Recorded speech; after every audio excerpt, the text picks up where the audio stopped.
It was early November. A sold-out crowd lined up at the Red River Theater in Concord to see the new movie about Bruce Springsteen recording his famed Nebraska album. Looks about right. Don't need to be perfect. I want it to feel like I'm in the room by myself. It's based on the book Deliver Me from Nowhere, written by a Concord native who was here to chat up the crowd. But when I met Bruce Springsteen, I was a teenage kid playing guitar with a chipped front tooth. Warren Zanes grew up not far from this theater. His family is well known in Concord. His mom helped start a local soup kitchen. In the 1980s, he and his brother would launch into the music world from here in their band, the Del Fuegos. They had a few hits. That's Warren on guitar. Well, you know how I love to talk about it. Telling me now I never felt so good.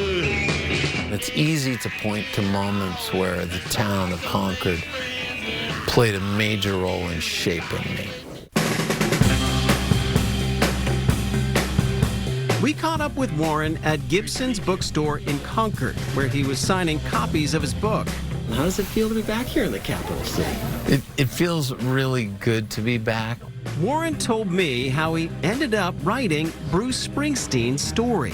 The Bruce story goes back to 1985, and I was a teenager.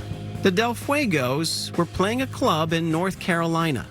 Bruce was on the Born in the USA tour, had a night off, walked into this club, the Rhinoceros Club, and got on stage with us. That fateful night would put Warren and the boss on a path that years later would lead to Hollywood. This is about Bruce Springsteen. And these are the songs that he wants to work on right now.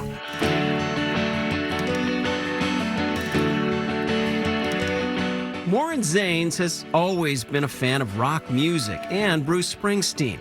As he got older, he became a dad. He turned to academics, got a PhD, and started writing books. Zanes is well known for his 2015 biography of Tom Petty. Not long after, Warren decided to write a book about Bruce Springsteen's 1982 Nebraska album.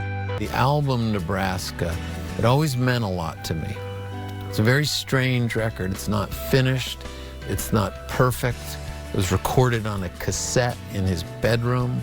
When Springsteen got word of the book, he loved the idea and sat for interviews about that strange record. He eventually brought Warren to the famous New Jersey house where Nebraska was recorded. We walked in there, the two of us, and there was an orange shag carpet that he'd always described, and it's like, there it was.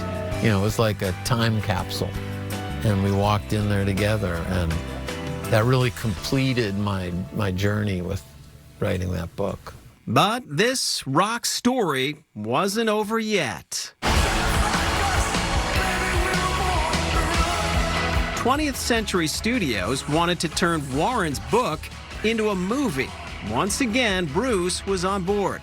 It wasn't too long before we were in the back of Bruce's Ford Bronco location scouting. And next thing you know, I was on set.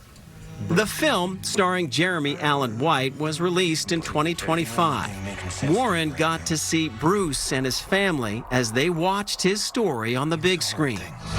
Songwriting's a funny thing. It's about searching for something. Something that's going to give your life a little bit of meaning.